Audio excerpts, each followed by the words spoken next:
Today is day 122 of memorizing the entire Gospel of Luke until my wedding day.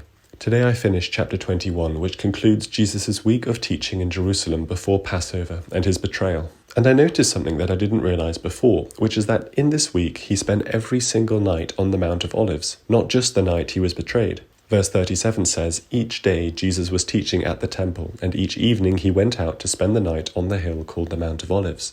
This isn't the first time Jesus spent the night on a mountain before an important event. Luke chapter 6 verses 12 to 13 say, "One of those days Jesus went out to a mountainside to pray, and spent the night praying to God. When morning came, he called his disciples to him and chose 12 of them, whom he also designated apostles." In chapter 9, Jesus goes up another mountain with Peter, John, and James, and that was the night of his transfiguration, where he appeared in glorious light alongside Moses and Elijah. In fact, both Moses and Elijah went up mountains to meet with God in the Old Testament, as well as Abraham when his faith was tested.